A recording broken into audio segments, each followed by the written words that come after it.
Alright Zerg friends, this is Fenner and this is a Heroes of the Storm video. Basically this build that I'm going to be showing you guys is the build that I've come up with in the first 20 hours of playing. It's a build that I think is pretty damn strong.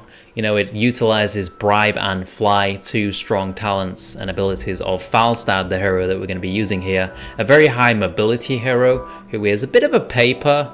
He's kind of made of paper, he hasn't got much HP. But he can lane and use this Bribe ability really well. So let's go ahead and check out the talents for this build, guys. Let's go. Alright, so I'm just going to go over Falstad's abilities real quick. Since this is a completely new game, a couple of people might not be familiar with his abilities. So we've got the Hammerang here. Deals damage to enemies in a line, slowing them by 25% for 2 seconds. So this is good for your initial damage or just chasing people down. So there you go, we've got that. The Hammerang there, and then we've got the Thunderstorm passive, deals damage to a random nearby enemy every 8 seconds, which is actually surprisingly strong. A lot of people do underestimate it and forget about it, but it does do quite a bit of damage. Activate deals 160 damage up to 4 nearby enemies, hitting the same enemy multiple times, causes the damage to be reduced by 25% each hit. So you just pop that for a bit of damage in an AoE. And then you got Barrel Roll. This is basically an escape or a chase down. Dashes to an area, grants 225 shield for 2 seconds. So yeah, there we go. You see that? And then you got the ultimates. You got the Aerial Blitzkrieg, which is an extremely powerful AoE stun with a lot of damage. You can see that the radius on that is absolutely huge, 1.5 second stun. So let's go ahead and have a look at that. That's a really strong skill. And then you got the combat trait. After not taking damage for 6 seconds, Falstad gains 20% increased movement speed. So Falstad can't actually mount up, he just has this. And then the big thing about Falstad, he has flight. Instead of mounting, Falstad can fly over terrain, and he can jump an absolute massive distance. If you can see that line on the minimap, that's the range at which you can jump. So I can jump all the way over here. And this is the powerful thing about Falstad.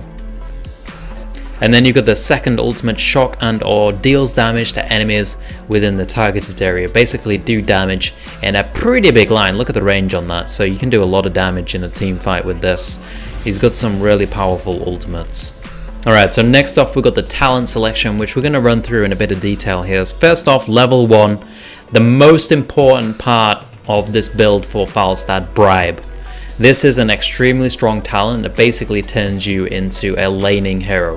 What it does is every time you kill a minion, you get a stack, and once you got 40 stacks, you can go ahead and walk up to a mercenary camp and just instantly take it for free. You don't have to fight them, and it makes it extremely strong. With the fly ability as well, this means that you can just farm up the stacks, jump into a camp, take it, and then get back into the lane as soon as possible. So Bribe works really well on Falstad in particular. Next talent. This one's a bit weak. These talents aren't too strong. I go for the Vampiric Assault. Basically, it gives you a bit of life steal, so a tiny bit of sustain. It's not the most game-changing thing in the world, and I can see people going for the Wild Hammer as well, which makes your Boomerang do a bit more damage. The other two aren't too tasty. Stormhammer's nice if you're going for a damage build, but for this build, not too necessary. And then you got Zap, which is not too attractive at all. And then for the third talent, you go for Fly Away, one of the most important talents. So the two most important talents for this are Bribe and Fly Away. You basically reduce the cooldown with Fly Away. You can jump between lanes, always get into a safe lane for stacking up those Bribe stacks, and also for jumping on the minion camps as well. So this will reduce your fly cooldown by 20 seconds, and I think it goes down to 25 seconds. So you can just jump around everywhere. Next up is the ultimate at level 10. This can go either way. I generally go for Shock and Awe because it's the safer option, just do a lot of team damage. But you can go for Aerial Blitzkrieg if their team has a low amount of stunners or they don't have too much burst damage. The problem with Aerial Blitzkrieg is that you've got to jump right into the middle of the fight, and Falstad is basically made of paper and he will go down extremely quickly, so it's hard to get it off. since it does have a cast time as well, so they can just stun you whilst you're casting it, and if it doesn't go off then you're basically useless in a team fight. So shock and awe, definitely the safer option, but sometimes you can go for the aerial blitzkrieg. Next talent, you got giant killer, you've got crippling hammer, lightning storm, and overdrive. I generally go for crippling hammer. I think it's the strongest, going to help your team out chasing down those heroes that are trying to run away, but giant killer can be taken if they've got a lot of tanky heroes. So if they've got a lineup of, like, say Arthas, Muradin or etc, then go for the giant killer so you can get through that HP a bit quicker. But generally you're going to be going for the crippling hammer there. It helps out so much having that extra slow. Then at level 16 you want to go for Afterburner. I don't think there's any choice here really. It's just such a powerful skill. Allows you to escape, allows you to get around the map quicker, allows you to catch up fleeing heroes a lot better. It's just the best talent in that slot, I think. And then for the last slot, you don't get to this point too often. I like to go for the upgrade on the ultimate. I don't think the blink is too useful since you've already got an amazing escape and catch up ability anyway, so I like to just power up my shock and awe or aerial blitzkrieg if that's the way you went.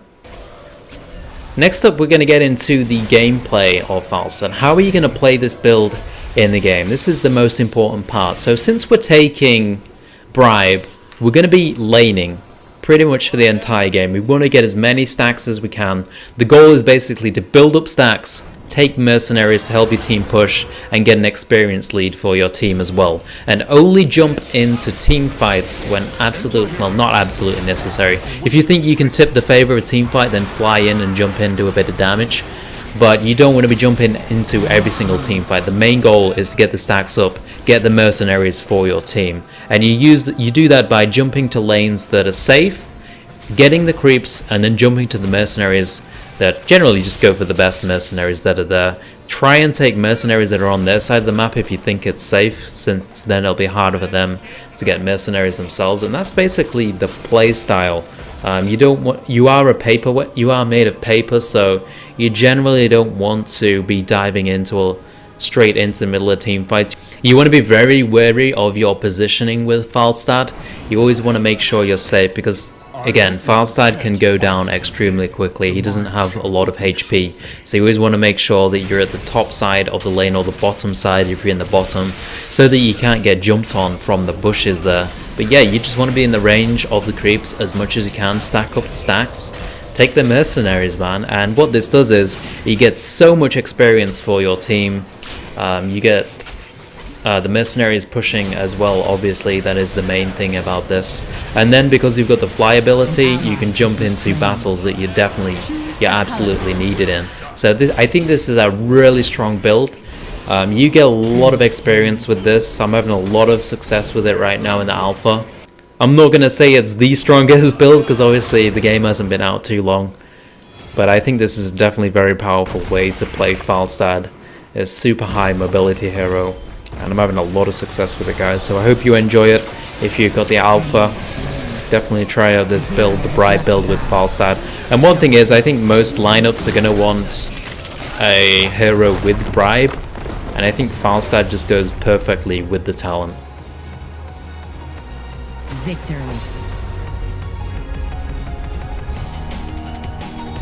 Counterattack. So this is a really strong way to play in a ZVZ. Even just 2 roaches on a counterattack can force so much from your opponent. Not that they're going to do a lot of damage, that's not the key part of a counterattack. The main thing that you're getting from a counterattack is